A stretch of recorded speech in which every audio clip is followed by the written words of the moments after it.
What up, YouTube? Welcome to my channel. I'm Anthony TV. Look, do me a favor, guys. If you're new to the channel, hit that subscribe button for me, man. Like this video and drop a comment if you got a comment. You already know I appreciate your support. Hey, look, guys, today I'm back with another video. That's right. You see the title of today's video. I'm going to be giving you 5 tips that will help you become a more efficient food service delivery driver, man. And a couple of these tips, believe it or not, are things that you should be doing anyway. They're actually more than just tips, all right?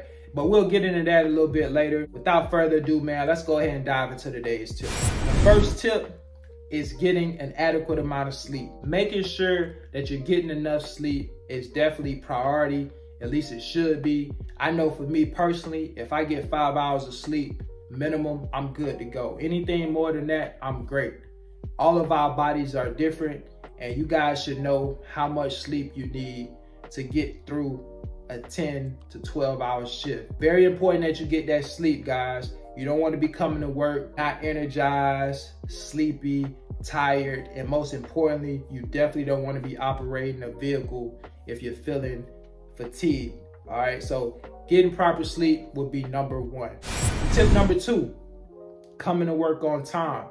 Get to work on time. If you're somebody that needs to set an alarm clock to get up out of bed, make sure you set your alarm clock. But if you can get to work, say 15, 20 minutes early, I think that would be ideal. That way, if anything happens that you need to take care of, it doesn't throw you off, or any, challenges you may face early on at the start of your morning. But we all know a lot of times the warehouse have issues, and even if you come to work on time, your trailer may not be ready, so you get behind anyway. Those are some of the things that are out of our control, unfortunately. But under normal circumstances, definitely try your best to get to work on time. That way you don't start your ride off running behind. All right, very important. Tip number 3, this is something that will help you save time while making your deliveries. All right, parking as close as you can to the entrance that you're making your delivery to. Very important.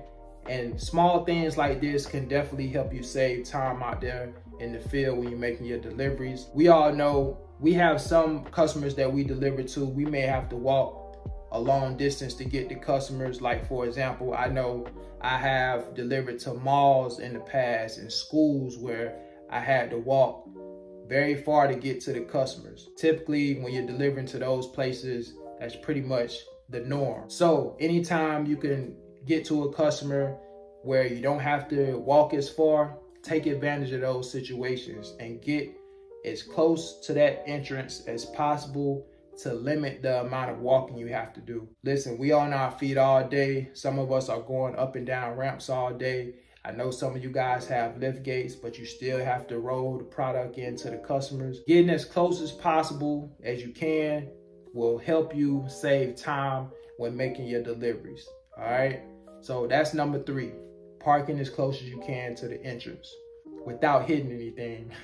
That goes without saying. All right, tip number 4, scanning cases after you already have them loaded onto your dolly. That will save you some time as well. I think when you see people scanning cases before they put it on the dolly, like they'll scan the case, put it on the dolly, scan the case, put it on the dolly, scan the case, put it on the dolly. If you're doing that, that's gonna slow you down. I think you'll move much faster if you go ahead and put the cases on the dolly, make sure you have the labels facing out, and then scanning all the cases once you already have a loaded dolly. Now, if you already have the cases on the pallet with the labels facing out, you can go ahead and scan the cases already on the pallet if you want to do that. But I just think you move much faster if you load the dolly up and then you scan the cases, as opposed to scanning the case, putting it on the dolly, scanning the case, putting it on the dolly.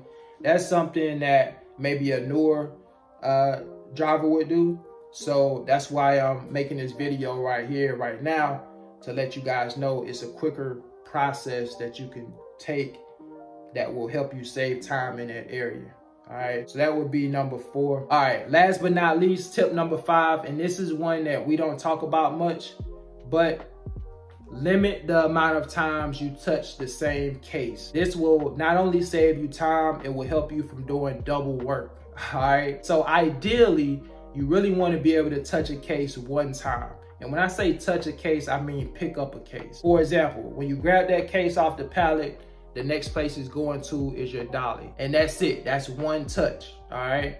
Once you get it on the dolly, you obviously taking it to the customer, you pulling that dolly out from underneath the load, and that's it. Now, if you have to touch that case multiple times before it hits the dolly, then you're working yourself double time. If you have a customer that requires you to put that case on the shelf, now you're touching it 3 times. When you start touching the same case 2 and 3 times, moving it out the way to get another case and things of that nature, now you're overworking yourself, and that's what you don't want to do. Now, there are some instances where you may have to touch the same case twice, right? So depending on how your truck is loaded, sometimes we have to dig for cases. If you have stop 4 on top of stop 3 and you're at stop 3, you're gonna have to move stop 4 case to get to stop 3. And then when you get to stop 4, that same case you moved at the previous stop, now you gotta grab it again. So there are some instances where you're gonna have to move a case multiple times throughout the course of the day. But if you can, limit the amount of times you touch in the same case. We do enough work as it is as food service delivery drivers. So if you can limit the amount of time you touch the same case, that's definitely what you want to do. So look, guys, those are my 5 tips. Hopefully these tips will help you. Let me know in the comments what you think about these tips. Add your own tips. Help somebody else out there. I'm gonna get ready to get out of here. Remember, if you're new to the channel, hit that subscribe button for me. Like this video.